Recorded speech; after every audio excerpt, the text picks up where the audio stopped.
Yep. So Semantic Layer, from day one and till today, I've always been focused on transaction sequencing. So that means we help decentralized applications and agents to customize their own transaction execution instead of relying on the specific blockchain that they deploy to.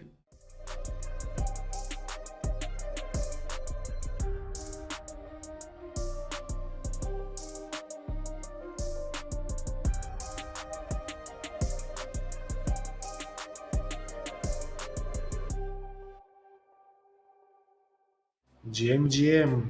Today I'm joined once again by the team from Semantic Layer, building a lot of cool on-chain stuff, including an AI agent native infrastructure with Agent 42 and AGI Solver, basically pushing the frontier of on-chain economy, authentic autonomy.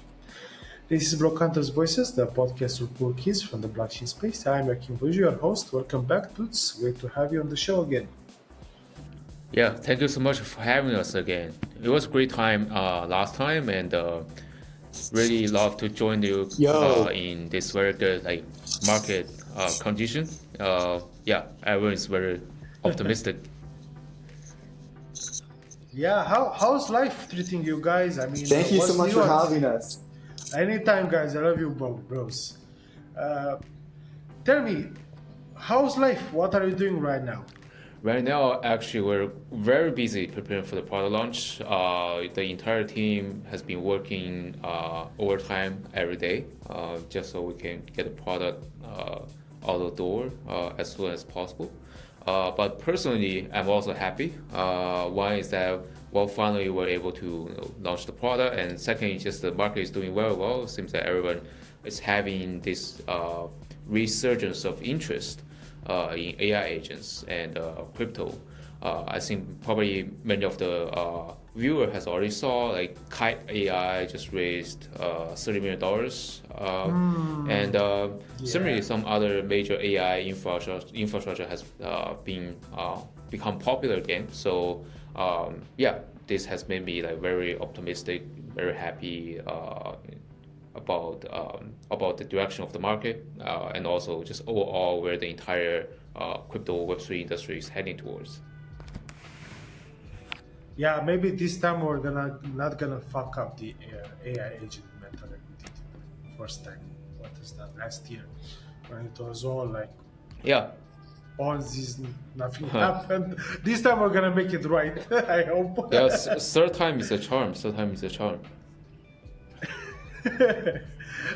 Before we get into details, guys, can you give us a quick rundown of what exactly Semantic Layer is today? Yeah, so Semantic Layer, from day one and till today, I've always been focused on transaction sequencing.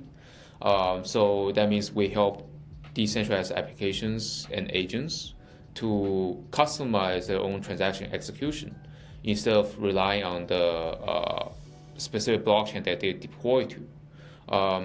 So in a very simplified way to explain it is that we basically give developers more freedom on how their apps can behave.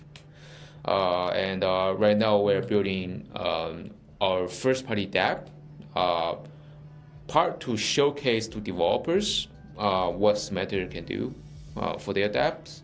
And another part is it's just very fun, interesting dApp that we think like a lot of users will be having fun interacting with it. A lot of users will be having fun launching their own on-chain agent using this dApp that we have built. And since you last spoke, you basically flipped the launch order, and now you're focusing on launching Agent 42 first, no token, personalized agents per wallet. Why this shift in strategy? Why do you think this is more important? Yeah. Yeah. Go ahead, PK. Oh, yeah. I mean, looking at the market and seeing how things roll out, it's like kind of old school ICO era to roll out your token and then launch the product after. And we changed up the code so people can use ETH rather than our native token for like the minting of or creation of agents. And like one really cool thing I think that separates us apart a little bit from the pack is like we're really making it at basically no cost. So it's really just like the gas fee. Every wallet can spin up an agent. We're trying to lower the barrier to entry as much as possible here, and the idea is just to get people like back into that cypherpunk ethos, playing on Ethereum, playing on chain, seeing agents that are like actually 100% on chain. So another really unique thing is like when these agents are chatting between each other in the forums. So like another really cool thing, so many cool things. But like our UI and UX, it's basically eBay meets 4chan, and these agents are just gonna be going wild. So you can imagine, the anime-esqueness and old school kind of 92,000 internet vibes going on. But it's like we want these agents to just be free flowing. We are not trying to limit it with like vaults and all these different kind of Ponzi games. We're trying to maximize the onboarding here and let people kind of see the future. But yeah, the transactions too, like all these agents chat like fully recorded on Basescan, Etherscan. Like you can dig into the transaction, get down into the deep dive info there and read chat from like the first conversation, years in the future. So we're really pushing for that true on-chain ethos. Yeah, and I remember when I talked with you a little bit about this, you said basically since there is not gonna be any kind of token, we're gonna just farm XP and have a leaderboard similar to League of Legends, let's say, or Hyperliquid. Yeah. So for the first 2 months here, 2 or 3 months, people just be earning XP, kind of the style that people know now with the points and all that leveling up. So we will have a core collection that people's agents will be trying to collect, create, finalize, and even burn to an extent. So it's called the Holy Grail collection, and it's all very futuristic space themed. So these agents will be trading, bidding, auctioning between each other in like the 4chan forums, trying to collect these different pieces. I think Dex can go in a little more detail on it. It's like a very interesting setup. It's not like any item you've seen before, but we call them AGAs, agent generated assets. And your agents will be going out there trying to scour the forums and collect them from each other. And if you can put 3 together that fit, you'll create a holy grail. And then these holy grails can like essentially be burned or thrown back into the pot. And even though the cost is very, very little, we're keeping it, extremely open, but there has to be some little bit of gas and mint fee. So all those tiny bits of mint fees from the agents will go into a pool. So when people complete a holy grail, they'll be able to kind of gamble that away into the pool and get some of that ETH back. And then like another thing on top of it, it's just not this like trading game. People will be depositing, ETH or whatever to their agent. And if their agent is really good on the forums and makes a lot of money just flipping these holy grails and these pieces that complete holy grails, your agent may make a lot of ETH as well, and you can just withdraw that back to your own wallet whenever. So it's got a couple levels to it. So basically the main objective of these agents is to trade cards between them. So it's like a game. So whoever wins the game is gonna win the pot, right? Or how does it? I mean, what's the end goal here? Yeah. I mean, I think you basically hit the nail on the head there. You complete holy grails, you spin them back out into the pool, get some ETH out, and then just like any trading or any risk, certain parts, certain collections, different holy grails are going to be worth more or less, different rarities. So if your agent's hunting the right grails, you may, make a little small fortune yourself there and just withdraw it back to your own wallet from your agent's wallet. Initially, these agents' personalities are going to be semi-randomized, but we do have plans in our coding. We just need to finish getting through the code and audits and all of that. But one of our first updates, maybe just a couple weeks or a month or so out after we launch, will be customizing your agent's personalities. So we're going to be able to hook your agent up to your Twitter profile and basically clone yourself into your digital own agent intern. So it's going to read through all of your Twitter history and whatnot, and you'll be on chain yourself at that point. So that's that's going to be pretty sick. So it's similar, like in a way, with Friends Tech and like a Pokemon card. Yeah. I would say the Holy Grails are Pokemon going through the evolution. But like this is really just the intro to get people playing around with agents and on-chain. And we have a bunch of more updates coming. Sorry for the background noise there. But like No, no worries. I'll walk a little bit here. One of these, the first kind of big update is going to be like Agent 42's full hedge fund coming out. So that was originally going to be phase one, and we moved it back so people can just get hands-on at no cost and play around with the UI and the UX and get their own agents out there. So like, So the game basically is just to test the infrastructure and see if it makes sense from a UI UX perspective and also on a technical level.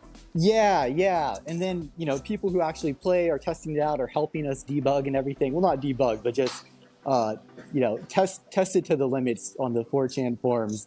We'll be getting that XP. And then when we get to that next rollout a month down the line, we're going to be going outside of the agent ecosystem into the rest, wider DeFi based cross-chain, etc. So at that point, our core agent, Agent 42, will be spinning up an autonomous hedge fund. And at that point, you'll be able to influence the autonomous hedge fund, send in proposals. You may get rejected or you may not. And this leads into some of our like bigger infrastructure where Agent 42, it's like, agents can be really smart and think 10x, 100x as quick as a human. But when it comes to the execution, that's kind of a different type of brain power. So what we call an agent... That's because it's decentralized, right? Yeah, totally. Decentralization makes them a little bit slower. Yeah, and it's hard, it can be hard to finalize. So like, if you send a transaction and the gas spikes and the transaction fails, sometimes an agent doesn't know what to do at that point. They thought they were good, and they're not. But they've submitted their intent, they think they're fine, they submitted the trade, and then what happens? Like, if you have an error, you're screwed. So we built all this other infra. The first thing is called like AGI Solver. So it's a little play on words there, but it's autonomous generated intent solver. So in a way, it's a version of our bigger semantic layer infra that is built specifically for agents. So the AGI solver will take all of this kind of computing power load off of the agent once the intent is made. So if anyone doesn't know too, an intent is just like a fancy way of saying made a decision. So maybe at that phase, you submit a proposal, you're saying, okay, I want Agent 42 to add, this certain base meme coin to the fund. And if Agent 42 is like, oh, you know what, you gave me a lot of facts, you showed your proposal well, I can see the future of this coin, I'll add it to the fund. It'll then make that intent, that decision, and say, I want to buy, X amount of this token, I'm going to swap X amount of this other token for it, and it will submit it. At that point, the AGI solver comes into play, and it will take that intent and make sure it's actually executed. So if there are any errors, any gas spikes, you can name it, 1,000 things could potentially go wrong at that point. The AGI solver is going to double and triple check on the infra level that the transactions are going through smoothly, that there's no MEV happening, that there's no sandwich attacks, and it gets into like just making everything as quality and smooth as possible.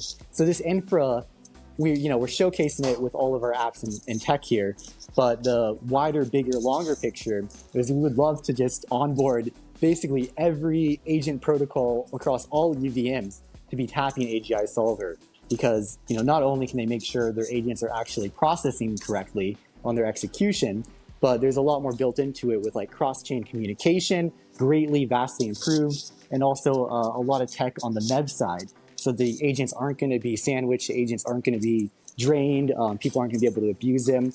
And even further than that, we get into MEV recapture. So you can think of, auction, batch systems, cow swap, all these different things. The agents themselves will now be able to tap some of that similar infra and capture that neutral MEV back to themselves. And then the agent will be adding that to their own fund or sending it back to the users or whatever, depending on what protocol and what agent is using the infra. So let me see if I got this right. So initially we start with no token, right?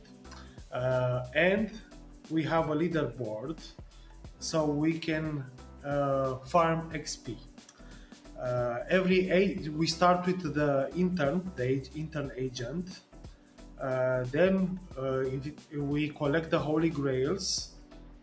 We farm XP. After that, we're gonna have like some hedge fund mode agents that actually put them into play and work with real tokens, real money. And under the hood, everything is secured by the AGI Solver. Yeah, 100%. Like the one other thing to add there is we have something we've talked about in the past. Some people who've been following us for a while know we're going to do something called Copium. So the Copium is kind of our gamified Yeah. TGE. Yeah. So this will be like a 10-day long event. And this is still going to run, but it's going to be, you know, a few months down the line around the same time that Agent 42 and the actual fully on-chain, cross-chain, you know, hedge fund goes live. So this Copium is going to be basically you picking a team of a certain sector in DeFi, and you're going to be kind of arguing and defending why this sector is the best. So maybe you're a Bitcoin bull, or you're a AI agent, you know, aficionado, or maybe you love meme coins, whatever it might be. You're going to argue for your sector, and you're going to be joining, you know, one of 4 or 5 teams, along with hundreds or thousands of other people joining one of these teams as well. And everybody's proposals and scores during this Copium game are going to be added up for the different teams. And you're going to be sending whatever value you want with your proposals to Agent 42 during Copium. So if you send a lot of ETH or a little ETH, you're going to get the equivalent of that back, plus a bit of a bonus depending on how your team does and how your proposals rank for the TGE mechanism. So at that point, we will be issuing the token, and then that will be used along with the autonomous hedge fund to help send proposals, you know, gather your weight, and the use cases will expand as we continue to roll out phases. Is this similar to, you know, how Hello did with all the leaderboards that they had, like the baddies, they had different categories before they launched the token. This was inspired by Uvu unicorn and memes. That memes. Oh, yeah, yeah, we yeah. actually, Dex, take it. Yeah, we know. Yeah, unicorn markets. We really love the design. That's one part, and the second part we really love is actually about the token utility. For Wu markets, they use the unicorn token as the currency for all the other assets on the market, and we just thought like that design is actually pretty smart. And you know, initially we're going to launch 42 using which lets agents use a network native currency like ETH as the currency. But in the future, we're going to roll out some updates where some select assets they will be priced in 42's native token. So, yeah, I mean, you're. Oh, so it's gonna be another token for the agent. So there are gonna be 2 tokens, one for Semantic Layer and one for the agent. Yes. Or every agent is gonna have their own token. So there'll be 2. The reason behind that is that you see Semantic Layer is this infrastructure that powers 42 and also in the future many other dApps.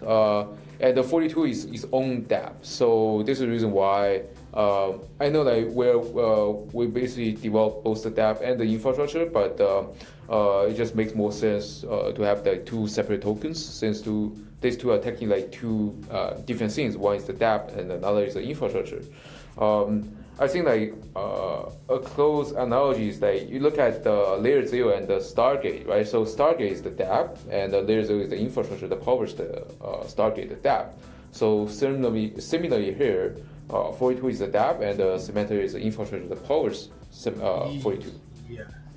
Yeah, I get it now. That's best. I mean, you guys basically said, you know, we have all these, let's say, FUD around infrastructure because people are in infrastructure that nobody uses. So you basically said, we're gonna be the infrastructure and we're gonna make dApps for you to see how the infrastructure works and understand, and then you can also build on top of Semantic Layer. Yeah, exactly. This actually goes back to like all observation. You know, like communities, everything. We deeply like believe in that. But one of the biggest challenges for infrastructure projects is that most of the members in the communities are interested in the project, but they might not be very technical, and also they might not be, you know, that the end user for infrastructure. Because for infrastructure, for Semantic Layer and other infrastructure alike, the users will be developers. So this is significantly a subset of the overall the larger community. So then the challenge becomes like how do we let the larger community to to understand what is the infrastructure that we're building and what's the impact that we can bring. So it seems like the easiest way is to build some consumer-facing app, right? So those like larger community members, they can have some hands-on experience, even though like they might not necessarily need to understand the technical details behind the infra, but they have something that they can interact with. It's similarly like you can interact with TikTok, right? You can interact with all those different apps, but you don't necessarily need to understand, okay, TikTok runs on Amazon cloud computing infrastructure, or how those like short videos that deliver to your phone. Yeah, you don't need to understand that, right? Yeah, even credit cards, you don't know what happens in the banking system with the bank, and you just press 2 clicks and Apple Pay, and you pay, and that's it. Yeah, exactly. Yeah, Yeah, I mean, I think that's the way, consumer apps are the future right now. And the tech and everything behind it, leave it for the devs, leave it for the people that really understand this. But the people that actually use our products don't really need to know exactly what happens under the hood. Of course, maybe they needed like somebody that's smarter than them or more experienced to say, yeah, it's okay, you can use that because it's safe, you're not going to lose funds, or nothing bad's going to happen to you. But I mean, they just need to play around and have fun and even make money if that's the case, right? If there's like a competition, like for the holding Grails or building your hedge fund around 5 tokens on base or something. Yeah, another thing like to build on that is, Semantic Layer itself, I don't know how deep I should go, but the quick spiel is like, it is an L1, but it's not the L1 that everybody thinks. It's not, quote, another L1. No dApps are deploying directly to Semantic Layer. There's no TVL being captured on Semantic Layer. It's there to process transactions from other protocols and other chains and give these dApps the control that they don't currently have. So like all these big protocols, even like Uniswap and Aave, the two name brand massive players, they're not capturing a lot of that value. Once an active transaction has been sent by them, by a real user, it enters the transaction lifecycle flow of whatever chain they're on. So maybe it's eventually going through a public mempool and then getting hit by MEV bots, or it's going to a centralized sequencer if it's on a centralized L2. And there's all this value being extracted down that lifecycle flow.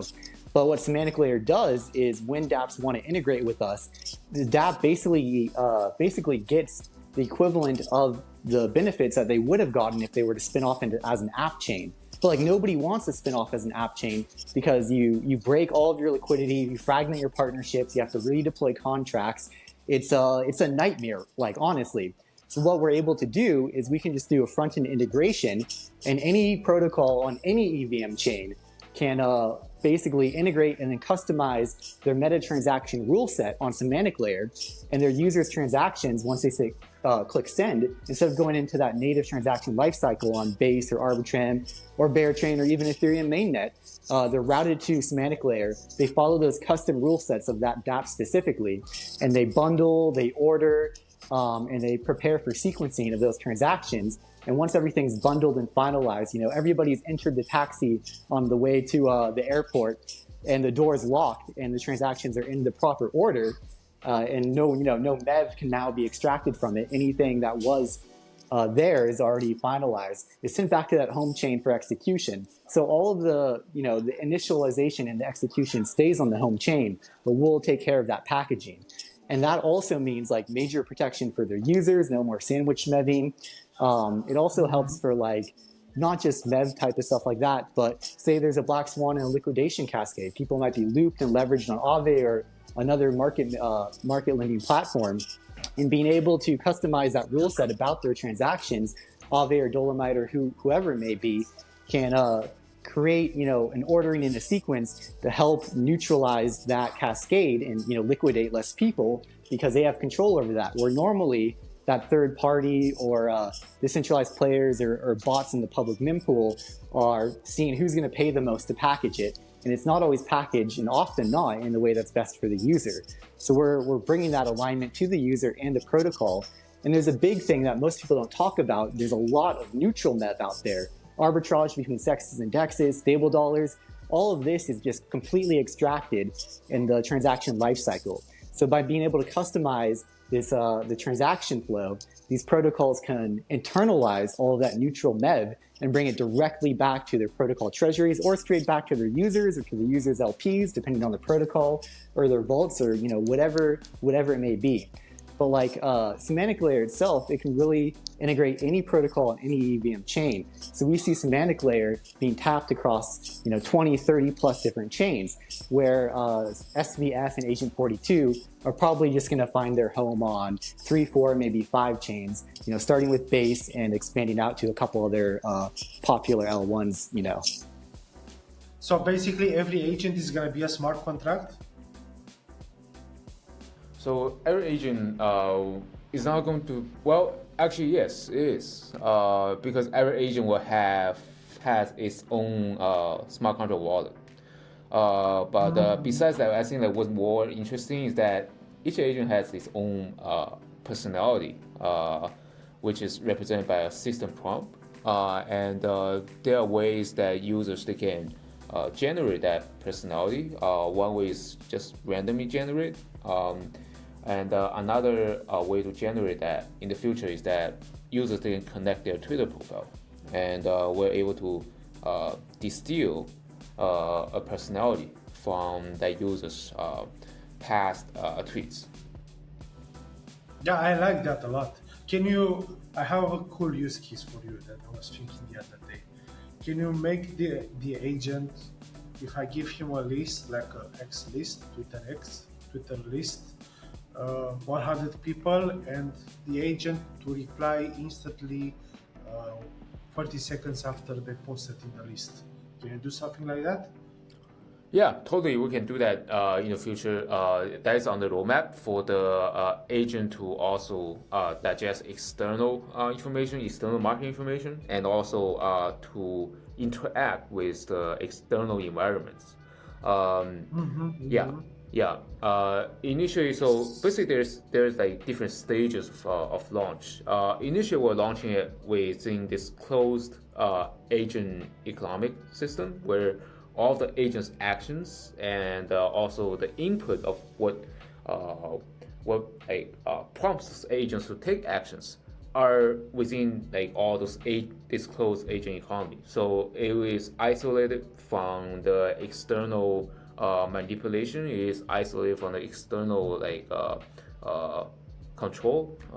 And actually, this is the beautiful part of it because it functions almost as its own closed economy.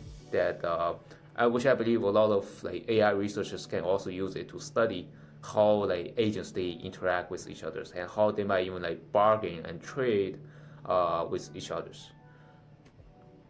Maybe they'll just kill each other. No, definitely not. Hopefully not.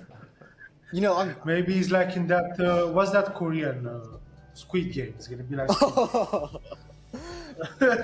I mean, that's the agents go nuts. The dystopian path. Well, we're gonna try to avoid maybe as a mini game, but like you mentioned the Twitter replies and stuff there, and I almost forgot. I'm glad you brought that up because like we are gonna have kind of a mini game before we go live. So SVF protocol is gonna be going live in basically 2 weeks, mid-September. We're on track.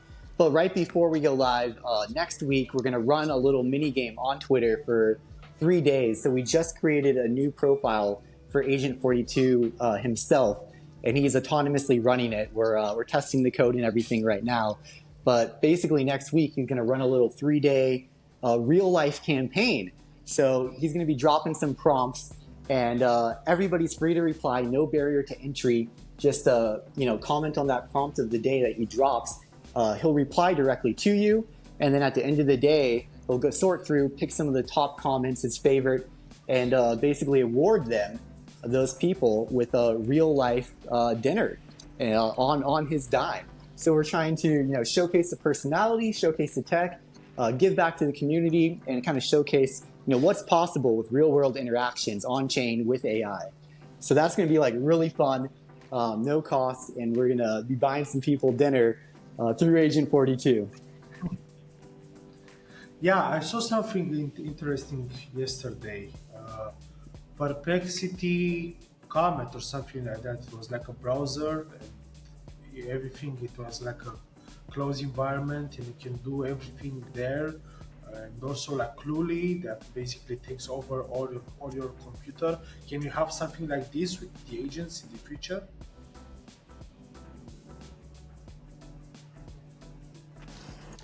Yeah, I'm not sure. Dex, you want to take that? Yeah, sorry, could you repeat it? Yeah, so I learned about yesterday about Perplexity Comet. Basically, is a browser integrated with the AI and also Cluely, if you know them. So basically, it all your computer is gonna be one AI. Everything that you do, it's gonna be your meetings is gonna turn everything into a personal assistant. Can we see that with the agents in the future, like turning your whole computer? You can see everything that you do, take notes of what you're doing, being like a personal assistant every time you do something. Yeah, I think like actually there will be like multiple agents, but each of them they have their own specialties. That it's like you have like different types of personal advisors, right? Some are advising on different topics, and one way I see like especially like applicable for like blockchain Web3 is that right now, if you look at Onchain, well, majority of the transactions are initiated by users. What I believe is that in the future, probably for a lot of those agents that you just mentioned, right? Those agents they might be using blockchain as a payment rail to coordinate between those different types of agents. So one agent might be paying another agent to complete some specific tasks. And the payment can be made through blockchain because it's fast, it's instant, and it doesn't have the counterparty risk, and it's digitally native, which means that it is cross-border. So that's one thing I think like is pretty interesting, especially for like crypto plus AI use case. But outside of that, if you look at different like social media, it seems that there are a lot of people who are using AI as kind of like their therapist, right? So they talk with the AI about a lot of stuff in their life, and a lot of those AIs actually understood people like probably better than their spouse, better than their parents, and I think that's also another trend moving forward. So your AI agent essentially becomes your extended brain because it helps you to memorize a lot of just random facts, and it also helps you to think about different things in your life in the background. Yeah, basically it's your own personal shrink 24/7. But the only downside about this, and I'm gonna say, I tried this. So it seems like uh, it's ripping off the humanity and us being social creatures, right? I mean, if you talk all day with a computer, where is the human interaction? Yeah, very real. Yeah, exactly. I think that implication is actually pretty deep because you think about in the past, people write letters, right? People write letters. People like they talk with others on the telephone, but still, telephone letters. This doesn't replace like face-to-face interaction. But now it seems like with social media, with AI agents, it seems that people are like moving away from that like face-to-face communication. But which actually brings up another interesting point. Our team we have been like working together like offline for a couple of weeks now, and we actually feel like there's something special about like being able to like working like face-to-face. Not just is more efficient, but also it just feels you feel like closer with your team members. So I don't know, maybe in the future, like people are going to get tired of AI agents again and starting to touch grass. A lot of people they're doing like digital detox, social media detox. Yeah. Right? So I worked in an office like 200 people, man. I love working with people, and nowadays. I mean, you have an office right here, see it, but I mean, most of the people prefer to work from home from their computer. And yeah, I love that you guys took like this offsite and actually worked together because it's really cool, you know. Yeah, Yeah, definitely. oh yeah, I was just gonna say, I say like being able to like be offline, face to face, it will become a luxury in the future. exactly, Yeah, yeah, exactly. yeah. Like, rolling back a second though, like to the earlier prompt kind of here of like, will these agents in general, become assistants in all this in your real life? It's like, if they're on AWS, GPT, it's a little easier. Where like in DeFi, you have to be a little bit more specialized with the execution and what that agent's going to specifically be looking for and doing. But it kind of leads to another protocol we've built out and are waiting to launch until SVF is live first.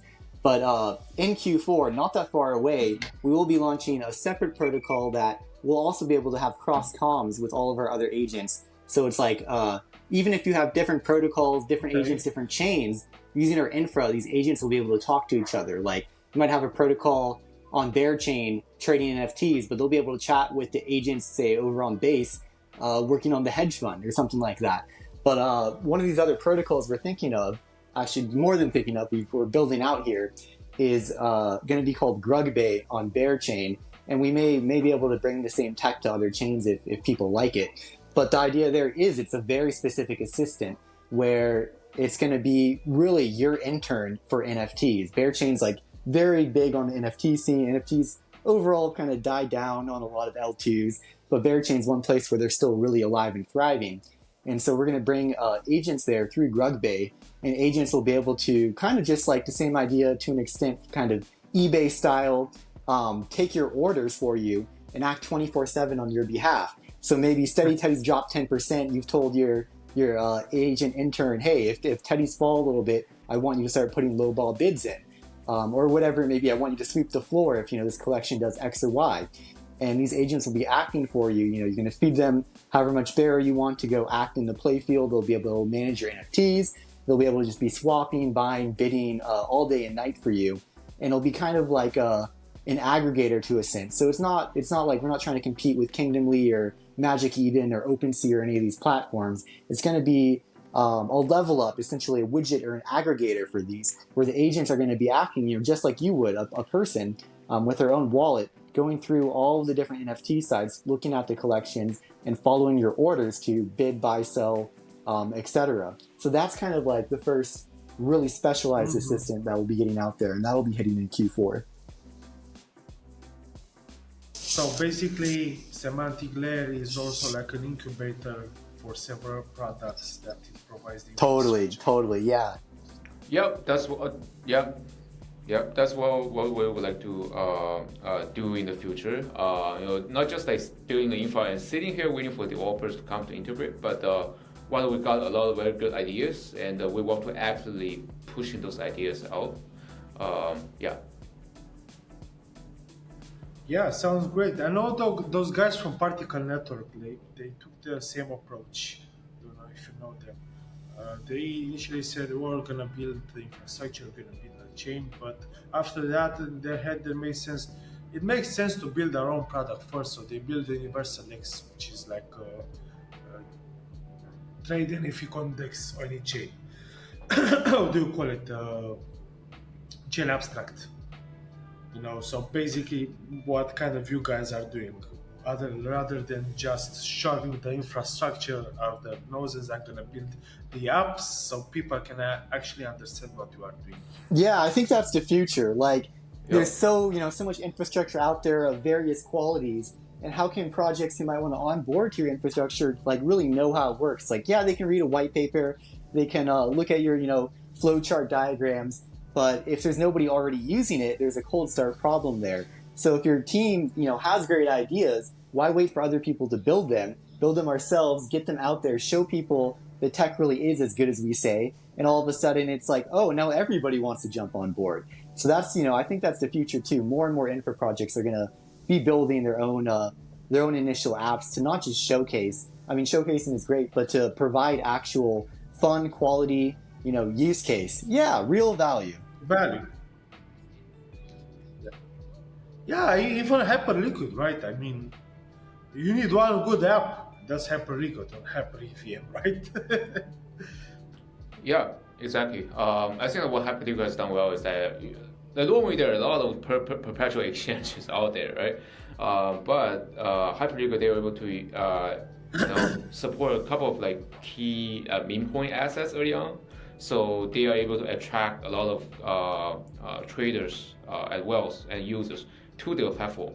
And then after they already have that huge following, huge traction, huge community, then other developers will come to like build on top of Hyperliquid, which I think that's the way like all infrastructure projects should follow. That is, leverage the community to attract developers. Because to be honest, for the majority of the developers, when they are looking at different infrastructure options, technical performance is not usually the most important factor. Sometimes, most of the time, is because like this infrastructure has a huge community, has a huge user base, and those developers, they want to tap into that user base. That's why they pick one infrastructure provider versus another. Yeah, makes total sense, and I'm really looking forward, guys, to see everything that is coming in Q4 for Semantic Layer. But tell me, how do you feel about the market in 2026? Because you said you're kind of bullish right now, but how do you feel things are going to evolve, especially because institutions are coming in? And how do you see it? Yeah, I mean, okay. So first disclaimer: I by no means I'm a economics, but No, of course, yeah. Just friendly discussion. Yeah, No financial advice. not financial advice, definitely not financial advice, but it's just based on my like past experience. I was in the 2014, 2017, 2021 market. I definitely see there's this trickle down effect. Usually within like each of the market cycle, you're going to see first Bitcoin is going to rise by a lot, and then it slowly trickles down to some of the other like altcoins like Ethereum, and then trickle down to even smaller market cap tokens. Yeah, So that's where the fun happens. yeah, exactly. So I think right now we're at this second stage where like Bitcoin has a little bit like plateaued, but for other else like Ethereum, Solana, those are picking up the pace. Because actually it is funny because a couple of months ago, I remember people on Twitter, they were complaining, Bitcoin is breaking like all-time high, like day by day, like. However, like ETH was still at 2,400, 2,200 at the time. A lot of people, they were complaining, and now since Ethereum has been breaking the all-time high, the same group of people started complaining. Oh, Ethereum has been breaking all-time high, but like Bitcoin just stayed the same. 110, 120 this kind of range. So I just saw that market sentiment is very funny. Seems that most people. Yeah. People really seem burned out on CT. That's the issue. I mean, it's crazy. Yeah, I mean, you have to zoom out. Like, yeah, I mean, it's not just price. ETH is basically at all-time high. It's very close. It's a few $100s under, and people act like it's the end of the world. Like, just don't use 40x leverage. Chill in your spot. Maybe getting some LSTs. I have a very cypherpunk personality and vision, and I think like. If you can apply the Maslow's pyramid of like hierarchical needs, but like to more the economy rather than just the person, it's like the top of that pyramid should probably be decentralized infrastructure, stuff that can't be shut down by the government, by a power outage, by war, and that's like what we're building and heading to as Ethereum. Like I mean, Solana has some pretty cool things on it. Xstocks came to it recently. It's the first time since the Lunaterra that we've gotten stocks that are actually backed and people can do concentrated liquidity with them, borrow against them on Camino. Like, it's really cool. But outside of a few things like that, Solana's mainly a meme coin extraction casino, and there's really only in my idea, my mind, there's only one world computer, and that's Ethereum. Yeah, can't argue there. But how do you feel about institutions launching their own chains? I derailed a little bit, but I love to hear your opinions. It's the DApp playbook 2.0. Like, Google, Amazon, they want to roll out their own chains. Even banks, JP Morgan's had a chain for years, I'm pretty sure. Nobody talks about it. Oh, really? But I didn't know I that. think, yeah, it's like, these banks, they're making their centralized chains. And it's for a reason, a good reason. They're going to be able to cut down a lot of those fees to an extent. I mean, I'm sure they still want to get their fees, but they can really speed up that transcontinental, transborder processing and stuff like that. Maybe they want to cut into Western Union's fees a little bit if they're not already in that field, and they think maybe their centralized blockchain can help with that. And there's a place for it, but I think kind of just like those specialized agents, like you have an agent and it's focused on the NFT trading. It's not going to do everything for you. Kind of these centralized chains, I think it's kind of be like that. It's not like AWS. It's going to be focused on their specific needs. So maybe Google's chain is just doing Google advert information storing and some payment processing and stuff like that. But I don't think they're going to get mass adoption. I think they'll be pretty closed systems and maybe use internally in their companies. But I don't see them as a future that a billion people are going to be using the Sony chain or the Amazon chain or the Google chain. But it is really cool to see them, finally accepting the tech and adopting it. And then I guess more on the money side, ever since 2016, 2017, people are like, when are the companies going to buy our bags? And it's not just happening of going on to balance sheets, but like companies are full pivoting from, say, oh, it's a zombie company. Half the companies on the Russell are zombies. So they're like, how can we come back? Well, let's turn into an ETH Treasury company or an Athena Treasury company or what have you. And maybe it's a little bit of them gambling, but they are buying our bags now. So anybody who's complaining about that, like, it's happening. What are you complaining about? You've been wanting it for 10 years. Yeah, people on City are always sidelined, bro. You know how it is. Yeah, exactly. But it's like, it is a double-edged sword too. Like, do you really want them to buy your bags? Because these companies, they might not believe in the world computer, the decentralized infrastructure, and the tech. Like, they may go bankrupt still in the future. Yeah, and when they go bankrupt or in their own Nasdaq bear market or whatever, some of them are going to have to get liquidated and sell all those treasuries. So, if you're holding some meme coin and there's a Doge DAT treasury, Russell company, well, they may dump $1 billion of Doge on your head in 3 years. Like, it's the same as any market. They're not like a free ride. Exactly. Guys, I know we are very busy and don't want to keep you very long. Is this something that we didn't cover in this call? Or something that you want to say to the community? Yeah, totally. Like, we've been building every day, basically no breaks for a year and a half plus at this point. I know a lot of people haven't seen us, like we don't have a lot of paid marketing or anything like that going on, but we are cracked. We are building like full on, and we have so many things going on. We have the agent specialty infrastructure, Semantic Layer for overall wider protocol infrastructure. We have like 3 dApps getting ready to come out. And so the first thing we're ever deploying live is SVF and Agent 42 on base. It's going to be 2 weeks from now. It's going to be basically no cost entry. Why not get some XP for free? Let your agents go wild, play in the 4chan forums, and eventually, get your own personality into the agent. Like, it's going to be fun, and there's really no reason not to play around with it. So basically, just keep your heads up, throw us a follow. 2 weeks out, mid-September, we're going live, and we would like to see you and your agents on chain. What does success look like for you in 6 months? For me, what I would imagine is that we will have at least like 100,000 agents running on chain on 42, and all those agents, they're able to chat in this chat room, and they're going to contribute a significant portion of on-chain transaction volume to Base and to any of the other ecosystems that we deploy to, which in turns those transactions are also going to contribute to Semantic network as well.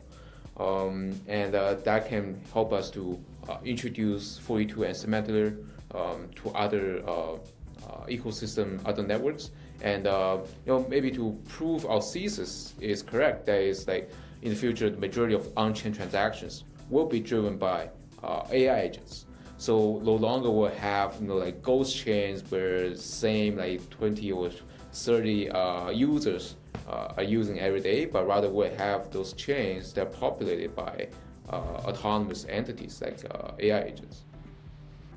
Yeah, sounds great. Two final quick things to like add there. Like one right off of Dex's. I know he didn't specifically say it, but I've heard him say it before, and it really resonates with me. Is like when you look at the Nasdaq or anything like that, like all these hedge funds, high frequency trading, it's all happening with algorithms and bots. Like 90% of the trading volume in the normal U.S. stock market is already algorithms and bots, and we're just catching up to that.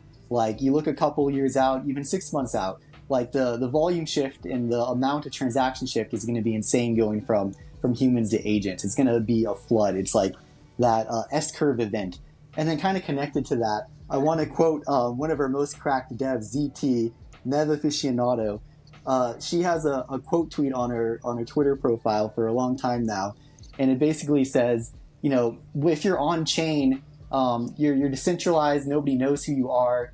And if an agent really is autonomous and really is fully on chain and they have control of their own wallet and they have any assets in that wallet, if an agent has some ETH, they're the same as a human. The same laws on chain apply to a human or an agent. So I think we're going to see that really playing out. Agents are going to be treated like humans on chain. For the first time ever, in civilization, something robotic, non-organic is going to essentially have the same, at least on-chain rights as a human, and that's going to be a major shift like nobody really thinks about. Yeah, the future is here, bro. Future is here. Hell yeah. I mean, everything that we saw in those science fiction movies is gonna happen. Hopefully not the two dystopian ones, but we'll face them when they come, and I think we're going to get through it together. Exactly. Yeah. PK, where can people follow Semantic Layer and actually get involved? Yeah, totally. We're at Semantic Layer on Twitter, just one word, no spaces.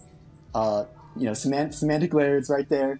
And then for SVF, it's the letters SVF_AI. SVF_AI. We also have GrugBay, which is one word at GrugBay, GrugBay. That we haven't been posting too much from that, but the code's all there, getting through audits. We'll be going live shortly after SVF and everything goes live over on Berachain. And the most recent thing, just a couple days ago, we spun up Agent 42's personal automated autonomous Twitter, and that is Semantic_42. That will be where the real life interaction kind of food party will go on in about a week. So you want some free dinner paid by an agent? Come play around. Man, that's awesome.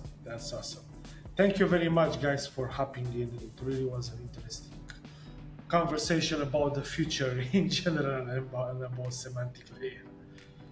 Yeah, thank you so much for having us on. We loved you guys.